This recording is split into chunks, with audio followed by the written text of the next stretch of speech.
الرحمن الرحیم۔ السلام علیکم۔ میں آج آپ کے لیے انتہائی خوفناک اور سنسنی خیز کہانی لے کر حاضر ہوں۔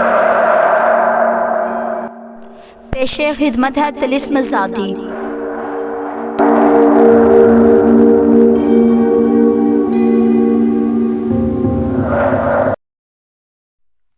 نئی ویڈیوز کے لیے چینل کو سبسکرائب کیجیے اور بیل کے بٹن کو پریس کیجیے۔ شکریہ۔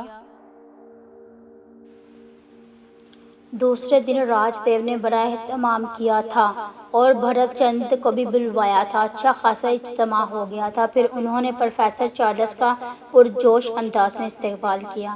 چارلس کے ساتھیوں کا تعارف کرایا گیا۔ چار دوسرے لوگ بھی انہی تمام چیزوں سے متعلق تھے۔ مسٹر سیسل بھی آثار قدیم کے ماہر تھے اور عجائب میں دلچسپی رکھتے تھے۔ دوسرے مسٹر گارسا تھے، جن کا نام پورا تھا ایڈمنڈ گارسا تھا۔ یہ سب سے متاثر کن شخص تھے اور شخصیت تھے۔ پروفیسر گارسا کا تعارف کراتے ہوئے کہا گیا تھا کہ وہ قدیم زبانوں کے ماہر بھی ہیں اور اپنے فن میں یکتا۔ وہ ہر طرح کی قدیم زبانیں اور نقش پڑھ لیا کرتے ہیں۔ راج دیو سے مل کر وہ سبھی خوش ہوئے تھے۔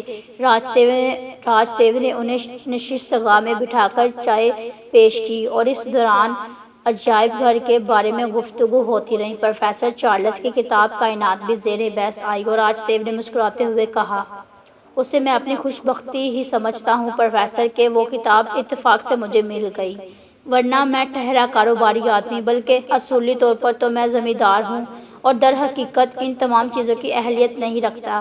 کہاں آپ لوگ اور کہاں میں۔ بس یوں سمجھیے کہ جوانی کی عمر میں مقامات میں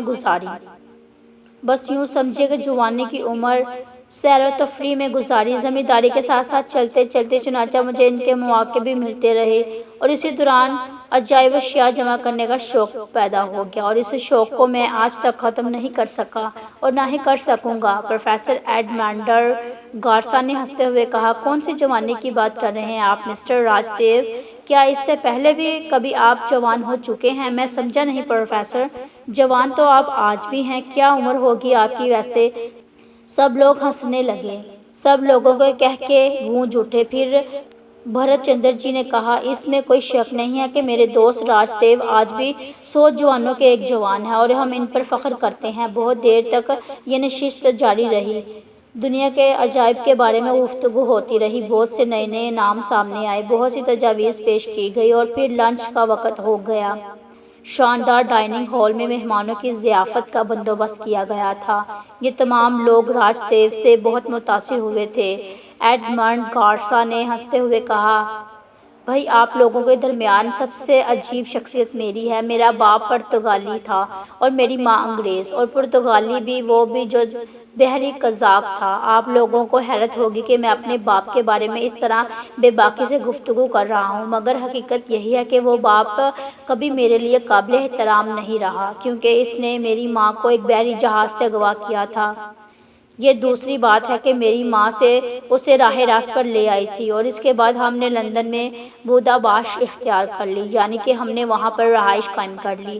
تاہم مجھے اپنے ماں باپ سے کبھی کوئی دلچسپی نہ پیدا ہو سکی اور یہ تھوڑی سی مہم جوئی ان کے خون سے میرے خون میں منتقل ہوئی، پھر میرے راستے بدل گئے۔ گارسا کے اس انکشاف سے بھی سبھی متاثر ہوئے تھے۔ کھانے سے فراغت کے بعد پروفیسر چارلس کی فرمائش پر سب عجائب خانے میں پہنچ گئے اور پروفیسر حیران رہ گئے۔ اسے دنیا کا بہترین عجائب خانہ قرار دیا گیا اور یہاں کی ایک شے کو بڑی گہری نگاہ سے دیکھا۔ پھر وہ لاش کے پاس پہنچ گیا جس کا تعلق مصر سے تھا، یعنی مصر سے نہیں تھا لیکن قدیم مصر کے طریقے حنوط کی مظاہر تھی۔ پروفیسر چارلس کے منہ سے بے اختیار نکلا، او میرے خدا، یہ ممی ہے! گویا تمہاری کیسے پہنچی؟ مگر اس کے نقوش مصر سے تعلق نہیں رکھتے۔ یہ تم نے کہاں سے حاصل کی مسٹر؟ اس کی کہانی بھی میری زندگی کی دلچسپ ہے، راج دیو نے لاش کو دیکھتے ہوئے کہا اور پھر بے اختیار چونک پڑا۔ اس نے کوئی عجیب بات بھی دیکھی تھی، اس لیے اس کے الفاظ ادھورے رہ گئے، لیکن دوسرے تمام لوگ چونکہ اس لاش کی طرف متوجہ تھے، اس لیے انہوں نے راج دیو کے نامکمل جملے پر توجہ ہی نہیں کی۔ چند لمحات کے بعد پروفیسر چارلس نے کہا، یہ عجیب ہے، بے حد عجیب۔ کم از کم تاریخ میں مصر کے کسی علاقے میں یہ نقوش نہیں ملے۔ طریقے حنوط میں بھی یہ فرق ہے، بلا شبہ یہ قابل تحقیق شے ہے۔ آپ اس کے بارے میں کچھ بتا رہے تھے مسٹر دیو؟ جی جی بالکل یس، راج دیو نے سنبھل کر کہا اور وہ کچھ کھو سا گیا۔ میں کہہ رہا تھا کہ اس کی کہانی بھی میری زندگی کی طرح ایک دلچسپ کہانی ہے۔ یہ نایاب شے آپ کو کہاں سے دستیاب ہوئی؟ ہمارے اپنے وطن کے ایک علاقے سے۔ راج دیو نے خود کو سنبھال لیا تھا، پھر اس نے لاش کے حصول کی پوری کہانی سنا دی، جس میں اس بچی کا ذکر بھی تھا جو حیات تھی اور مذہبی دنیا میں پرورش پا رہی تھی۔ پروفیسر چارلس اور دوسرے لوگ بھی یہ کہانی سن کر ششدر رہ گئے تھے۔ خدا کی پناہ، کیا یہ اس صدی کی سب سے عجیب بات نہیں ہے؟ پروفیسر چارلس نے حیرانی سے کہا۔ لیکن مسٹر راج دیو، آپ کو اس بارے میں جستجو نہیں ہوئی کہ کس طرح یہ کہانی معلوم کریں؟ مسٹر سیل نے پوچھا۔ ہم آپ کی طرح وسائل نہیں رکھتے مسٹر سیل، اور پھر آپ سے یہ بھی عرض کیا۔ لیکن مسٹر راج دیو، آپ کو اس بارے میں جستجو نہیں ہوئی کبھی کہ کس طرح یہ کہانی معلوم کریں؟ مسٹر سیل نے پوچھا۔ ہم آپ کی طرح وسائل نہیں رکھتے مسٹر سیل، اور میں آپ سے بھی عرض کر چکا ہوں کہ میں صرف مہم جو ہوں، تحریک اور تحقیق سے دور ہوں۔ میں تو یہ نقش بھی نہیں پڑھ سکا اور نہ ہی سمجھ سکا۔ نقش؟ پروفیسر گارسا نے چونک کر کہا۔ میں دیکھتا ہوں، راج دیو نے کہا، اور پھر وہ ایک طرف متوجہ ہو گئے اور بڑھ گئے۔ وہ ایک چوکور باکس کے پاس پہنچا اور ایک بار پھر اس کے چہرے پر حیرت نظر آئی۔ وہ بے حد بے چینی سے ادھر ادھر دیکھنے لگا تھا۔ بھرت چندر تعجب سے راج دیو کو دیکھ رہا تھا۔ چوکور باکس خالی تھا اور چمڑے پر بنے ہوئے وہ نقش جو اس لاش کے پاس سے دستیاب ہوئے تھے اس باکس میں موجود ہی نہیں تھے۔ راج دیو دوبارہ لاش کے پاس آیا۔ اس نے شیشے کا وہ تابوت کھولا اور اس پر جھک گیا۔ چمڑے کا رنگین کونا اس لاش کی کمر کے نیچے نظر آ گیا تھا۔ یہ وہی جگہ تھی جہاں سے پہلی بار انہیں یہ نقش دستیاب ہوئے تھے۔ راج دیو نے لاش کو تھوڑا سا سرکا کر چمڑا باہر کھینچ لیا اور اسے گارسا کے سامنے پیش کرتے ہوئے کہا، جناب، یہ ہے وہ نقوش جو مجھے اس لاش کے پاس سے دستیاب ہوئے تھے۔ گارسا سنسنی خیز نگاہوں سے چمڑا دیکھنے لگا تھا، پھر اس نے گردن ہلاتے ہوئے آہستہ سے کہا، بے حد عجیب، بے حد پراسرار۔ کیا مطلب؟ راج دیو نے کوئی جواب نہ دیا اور نچلا ہونٹ دانتوں میں دبا لیا۔ وہ اب بھی ذہنی ہیجان کا شکار تھا اور مہمانوں کے سامنے خود پر قابو پانے میں کوشاں تھا۔ ہم اس کی تصاویر بنا سکتے ہیں مسٹر راج دیو؟ پروفیسر چارلس نے پوچھا۔ ضرور، کیوں نہیں؟ بے شک، راج دیو نے کہا۔ بے حد شکریہ۔ ویسے اگر آپ کی اجازت بھی ہو تو اس کے بارے میں تحقیق بھی کر لیں۔ میں چند ماہ کچھ مصروف ہوں، فرصت ملتے ہی آپ کو زحمت دوں گا اور ہم اس وقت اس علاقے کا دورہ کریں گے جہاں سے آپ کو یہ انوکھی شے دریافت ہوئی۔ اگر آپ اس وقت ہمارا ساتھ دے سکیں تو ٹھیک ہے، ورنہ ہم صرف آپ سے تفصیلات پوچھیں گے۔ ہم اس صدی کی سب سے حیرت انگیز چیزیں قرار دیتا ہوں، خاص طور پر وہ بچی میرے لیے بہت تعجب خیز ہے جو زندہ ہے اور اس کا تعلق اس انوکھی لاش سے ہے۔ ضرور پروفیسر، ہو سکتا ہے اس طرح مجھے بھی اس کے بارے میں کچھ معلوم ہو جائے اور قندیل، میرا مطلب ہے اس بچی کا راز بھی کھل جائے، راج دیو نے کہا۔ کیا وہ بچی بالکل نارمل ہے؟ گارسا نے پوچھا۔ بالکل، بڑی ہو گئی ہے، وہ تعلیم حاصل کر رہی ہے، خوش ہے، تعجب ہے، ہم اسے ایک عام بات بھی کہہ سکتے ہیں۔ لیکن سب سے حیرت ناک چیز یہ ہے کہ عورت کی لاش کو حنوط کیا گیا ہے، اور شاید قدیم مصر کے ہر طریقے حنوط سے بہتر طریقے سے۔ اگر یہ کوئی عام بات بھی ہے تو کم از کم ان لوگوں کے بارے میں معلومات دلچسپ ہوگی جنہوں نے یہ طریقہ استعمال کیا۔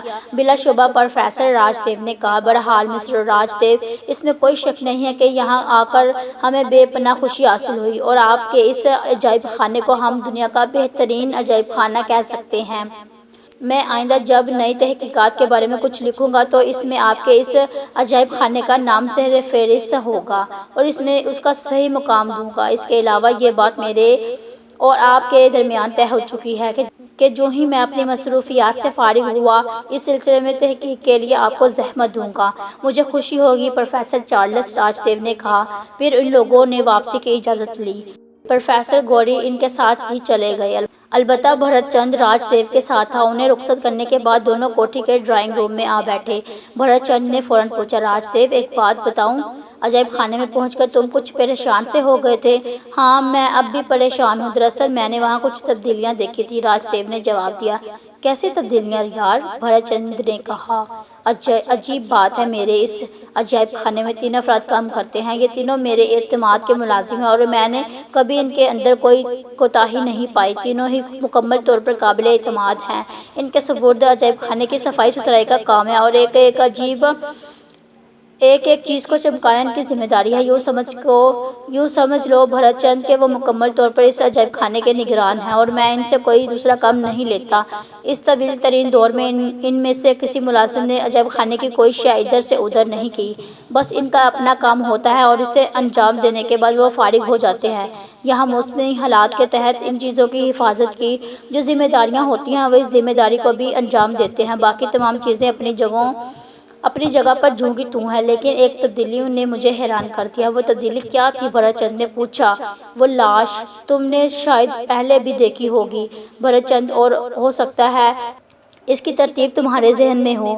ہم نے اس کے جسم کے وہ لکڑی کے زیور اتار کے ایک الگ سوٹ کیس میں رکھے تھے۔ اس کی گردن میں پڑا ہوا سونے کا سانپ اس چھوٹے باکس میں تھا اور اس کے جسم کے نیچے سے برآمد ہونے والا چمڑے کا وہ ٹکڑا جس پر رنگین نقش بنے ہوئے تھے ایک الگ چوکور باکس میں رکھا ہوا تھا۔ لیکن میں یہ دیکھ کر حیران رہ گیا کہ لاش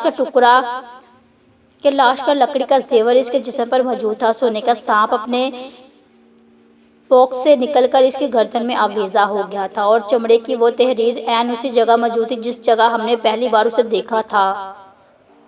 میں اس بات پر حیران ہوں کہ ایسے کیسے ہو سکتا ہے۔ اگر ملازموں نے یہ حرکت کی ہے تو بہت ہی غلط بات ہے۔ انہیں کسی چیز کو ہاتھ لگانے کی ممانعت تھی۔ ان میں سے کسی کی جرأت کیسے ہوئی کہ اس نے اپنے طور پر سب کچھ کیا؟ بھرت چند کسی سوچ میں گم ہو گیا، پھر وہ گردن ہلاتا ہوا بولا، ہاں تمہاری تشویش بجا ہے۔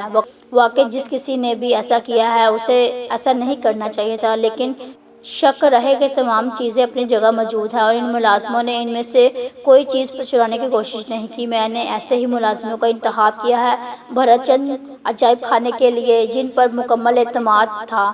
یوں سمجھ لو کہ یہ میرے پرکھوں کے ملازم ہیں، میرے خاندانی ملازمات ہیں۔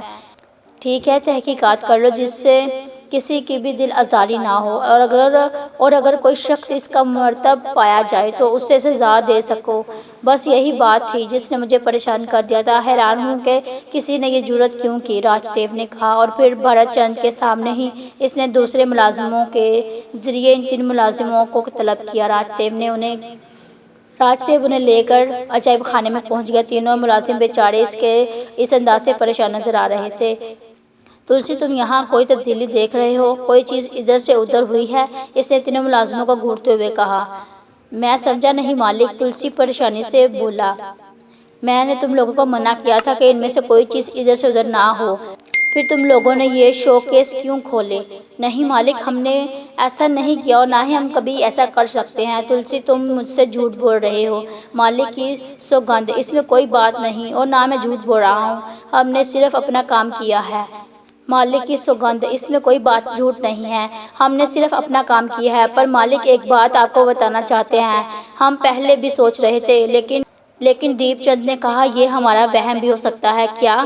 مالک، ہم تینوں ایک ساتھ ہی اندر جاتے ہیں، کوئی کام ایک نہیں کرتا، مگر پچھلے کچھ دنوں سے ہم نے کچھ عجیب باتیں بھی دیکھی ہیں۔ تو بتا سونا، تو نے کیا دیکھا ہے؟ تلسی نے سونے سے کہا۔ مالک، ایک دن میں نے سونے کے اس سانپ کو اپنے باکس میں ہلتے دیکھا تھا۔ بھگوان کی سوگندھ، یہ شیشے کے باکس سے نکلنے کی کوشش کر رہا تھا۔ تلسی اور دیپ چند دور کام کر رہے تھے۔ میں نے چیخ چیخ کر انہیں آوازیں دی اور خود بھی ڈر کر پیچھے ہٹ گیا۔ جب یہ دونوں میرے پاس آئے تو میں نے انہیں سانپ دکھایا، مگر یہ ٹھیک حالت میں تھا۔ ان سب نے میرا مذاق اڑایا، سو میں خاموش ہو گیا۔ اور تو دیپ چند، بھگوان کی سوگندھ مالک، میں نے ایک دن پورے ہوش سے اس عورت کی آنکھیں کھلی دیکھی تھیں۔ میں برابر صفائی کر رہا تھا، میری نظر اس طرف اٹھی گئی، وہ مجھے دیکھ رہی تھی، میرے حلق سے چیخ نکل گئی اور تلسی اور سونا میرے پاس آ گئے، مگر اس نے دوبارہ آنکھیں بند کر لی تھیں۔ اور ایک بار مالک، میں نے اس کی زبان ہلتی دیکھی تھی، جیسے اسے پیاس لگ رہی ہو۔ تمہارا دماغ خراب ہو گیا ہے، تم اس انداز سے سوچ رہے ہوگے اور تمہارے وہم نے یہ صورتحال اختیار کر لی۔ ہم نے بعد میں کوشش کی مالک، مگر پھر کوئی بات نہ دیکھی۔ کل بھی ہم نے یہاں کام کیا تھا، مگر مالک یہ چیز اپنی جگہ تھی اور اس وقت یہ سب کچھ بدل گیا تھا۔ راج دیو غصے سے بولا۔ ہم جھوٹ نہیں بول رہے مالک، کوئی مسئلہ حل نہیں ہوا تھا، لیکن راج دیو کو یقین تھا کہ ان تینوں نے یہی حرکت کی ہوگی۔ بھرت چند بھی اس بارے میں کوئی رائے نہیں دے سکتا تھا۔ بہرحال بات کو ٹالنے کے علاوہ اور کیا کیا جا سکتا تھا، لیکن راج دیو کے ذہن کو کریدا سی لگ گئی تھی۔ وہ دن بھر اسی سوچ میں گم رہا،